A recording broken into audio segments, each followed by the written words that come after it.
Hello, Aniela. It's very nice to have you here with me today. And just to let our readers know that you are the CEO and founder of the award-winning NEFFA by MYCOTEX. Yes, Welcome. thank you.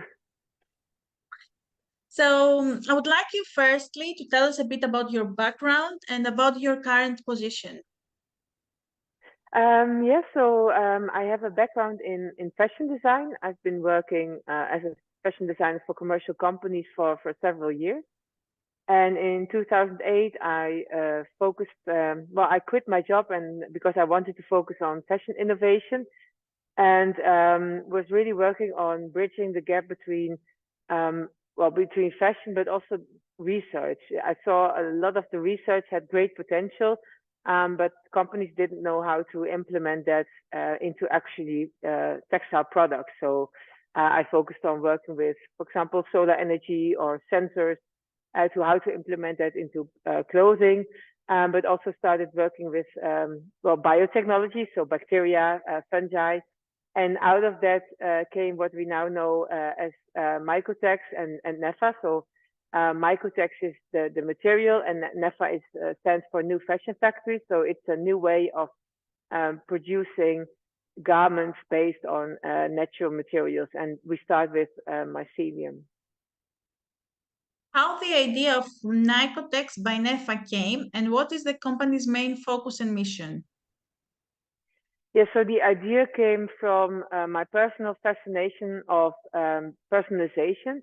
So the reason why I did all these projects was to understand how can we personalize fashion. Because if you have a garment that is made for you or that reacts on you or that is really on has your perfect size and fit, you will use it for a much longer period of time. And so when I started working with Utrecht University and creating a material that was made from mushrooms, that led to the idea to actually use that material in 3D and giving the opportunity to create a setup of the future possibilities of having custom fit garments. So I can create this product directly in 3D, meaning there's no cutting and sewing involved, and with that also no production waste, for example. And so our main mission is to make sustainable products in the perfect fit, affordable for everyone. What are the primary biofabricated materials you are using? So right now we use mycelium-based materials. So mycelium is the so-called root structure of a fungus. It's the part that if you see a mushroom in the forest and you dig a little bit in the ground, you see very thin white threads. And those threads we are growing in mass. And that is the base material of our MYCOTEX material. And once we are on the market, then we would like to dive into other biomaterials as well. So think about algae or collagen, all grown through fermentation. How many projects are you currently working on? Well, we are working with different brands. I unfortunately cannot disclose with whom we are working for, but we're working on different types of products. So some products are for the interior industry, and some are for the fashion industry. So you can think about accessories like bags, footwear uppers, those kind of products. So those are products we are working on. Could you describe a day in your life? A day in my life is very well, every day is different. So it could be that I am starting with sewing something, then I have meeting with investors, then I'm discussing with my team on the mycelium materials, and we have a client coming over at the end of the day.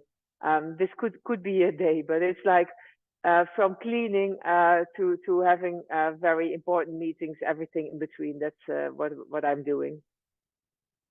How will this field evolve in the next 10 years? And will more brands produce clothes from biomaterials? Well, you saw already in the past years that the focus on creating of these new materials became very important. I mean, after all, we have a planet to take care of, and if we want to sustain that planet, we have to drastically change our behavior and the way that we create and use products. I think in the coming years, so right now we are the only company focusing on having both a material and a manufacturing process. So both are really seamless integrated.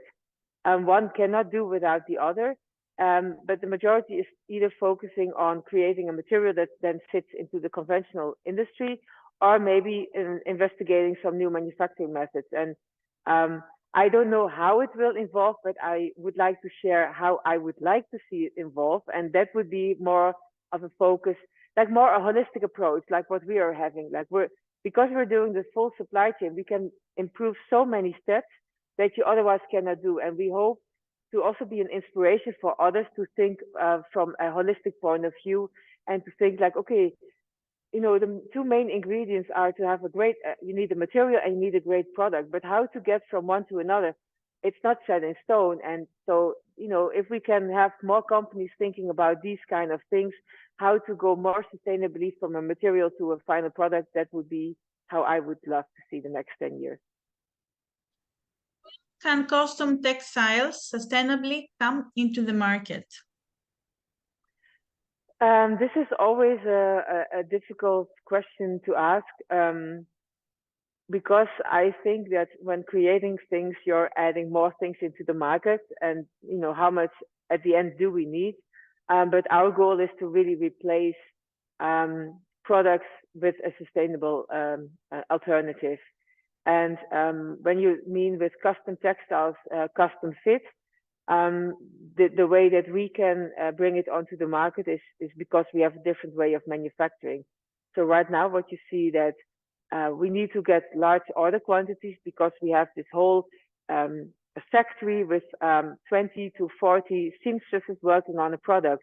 If you change the product, the sequence of the factory has to change. And so this is also why it's more cheaper to have large order quantities, because then you don't have to change the setup many times. The way that we make it happen is that we work with robots, and we work with molds. So the robot can apply the biomass onto the mold, and it doesn't really matter if the mold is a shoe, if the mold is a bag or a jacket.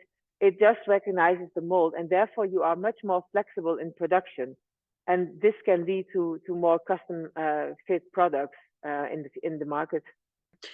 Do you believe that people will be persuaded to buy such products in the future, and how? Yes, of course, we believe that people will be buying those things, but we only believe that they buy it if it looks great. So when I started in this industry, that's like in 2008, I was actually looking for sustainable products. But for me, it felt like either my mother had washed it 100 times, or the discussions were about the button of cork, not really making an impact. And in order to make an impact, you need to create products that look great and that the audience wants. And I think this also comes, my background comes very handy. I'm used to creating commercial collections that are sold by some famous brands. And so I can already think about what kind of products, what kind of colors are commercial, because at the end, if it's not selling, we are not making impact. So yeah, this is the way that I think, you know, by making great products that people want to buy, and on top of that, they have to make the sustainable option or the sustainable choice. That's how we want to persuade them. According to you, in which sectors can smart textiles make a significant impact? Depending on the type of smart, it can be beneficial in different sectors. So if you think like, if you could add ingredients to your textile that can nurture the skin, then it can have a nice health benefit, or maybe more well-being, like you can create oil, textile that then the oil rubs into your skin over a period of time. That'll be interesting. Yes. I mean, I used to work a lot. That's why the question, like, what is considered smart textiles? I used to work a lot with sensors and solar cells, and that's considered smart as well. And Okay. but based on what we're currently doing, I would consider smart more in surface coating or in adding ingredients that can be beneficial. Okay. What are the challenges this field is facing? I think one of the challenges is that in order to make it into this industry, it is the easiest to make a textile that already is known. So make a replacement for cotton that uses less water. You see, so our material, we place it in between leather and plastics. We are actually not trying to make a replication, sorry, an alternative in that sense, like a leather alternative, but we really try to make a material of its own. But because everyone is trying to make an alternative to something, we are forced to meet leather specs, even though we don't think that we have to recreate leather. Because we think, yeah, leather is such a unique material of its own. So in that line, it would be great if we could think industry-wide and come to an agreement of some kind of basic specs that is like a minimum required to create textiles, because I think that would help all the innovators move forward. Also because now specs, and I'm talking about like tensile strength, abrasion, so really day-to-day use of the textiles. But now every brand has different specs, and it's for an innovator quite complicated to understand, to get to get the hand of that and understand like what is actually considered a minimum requirement, and then what we do on top of that, that's a bonus. So for me, it would be really great if we could get some kind of base standard, and then, you know, if you reach that, then it's time to talk with brands, and then if everything you add up to that, it's a bonus. Regarding smart textiles technology, how it will be involved in the everyday life and fashion in the future? Yeah, I think that really depends on the type of smart textile. So bringing it back to what I think we could do. So for example, create skin caring textiles. That could be from well-being to actual health. So I can imagine that we could create ingredients that could be added to the textile that could maybe enlighten psoriasis. I'm not saying curing, because I don't think that a garment can cure something, but enlightening the skin, for example, or, you know, giving it a nice smell. Things like that is something that probably we could do in the future, I should say. Like a perfume, maybe. Yes, yes. Body lotion or something like that. Yeah. I mean, there do exist already technologies that you incorporate very tiny kind of balls, and then when you move in your garments, those are like the scent is then disappearing, and then you have a nice smell. Can you choose the smell or not yet? I don't know. I mean, I know that that technology exists. I don't know exactly how that works, but I know that we could apply it also on a certain level. Okay. What is your most outstanding achievement until today? I would say that one of the ones that I'm very proud of is that we were the first to showcase how to create a commercial looking dress out of mushroom materials. A dress that people actually saw themselves wearing, because when we exhibited that dress, a lot of people actually thought that they actually said that they would like to wear it. And then we could have like a good conversation about, you know, having new materials. But I would say that for me, this is one of the highlights. And I hope next year, the next highlight will be when we actually launch a product onto the market. And what is your next goal? So that's one of our next goals. But actually, we have a bigger goal. We really would like to become a new manufacturing method next to cutting and sewing, and really create impacts with all the benefits that we have in our manufacturing method.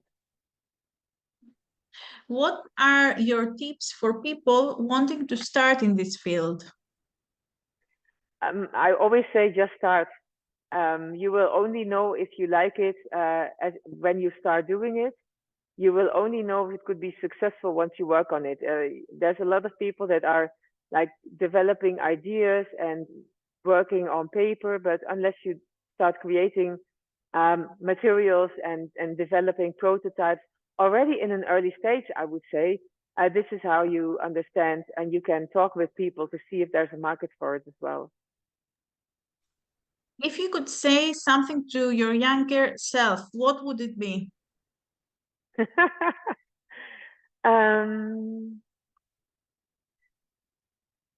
Well, it is not easy to develop this. So I think I would say that every disappointment and failure that you will face will make you stronger and help you actually be more dedicated to meet your future goals. What is the invention of the century in your eyes? Um, well, internet is for me like a big invention, because I don't know if it's this century, but like if I take the past 100 years, then for me the internet is absolutely my favorite one, because it made so much things accessible without having it in your direct environment. So I grew up near the border of Germany, a very small village, and to work with technologies like with LED lighting in garments, the internet made it possible. It allowed me to order very tiny LEDs online from a company far away. And that would not have been, I would not have given the idea, or would not be able to, buy these kind of things and start experimenting without the internet. So yeah, for me, that was really an eye opener and allowed me to experiment a lot. Which famous person would you like to have dinner with and why? Um, uh, ooh. Well, I mean, there are different people for different reasons. Um, I would say right now it would be interesting to talk to Kim Kardashian. I have several reasons for that.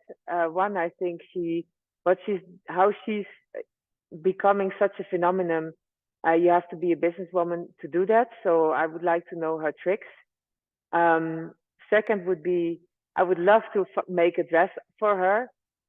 She's wearing a lot of elastic, like spandex and knitwear. I would love to show her that with a non-woven, we can create like a seamless, perfectly fitted jacket for her. So I think those two reasons would be why I would like to talk with her. Mm-hmm. Where would you like to travel next?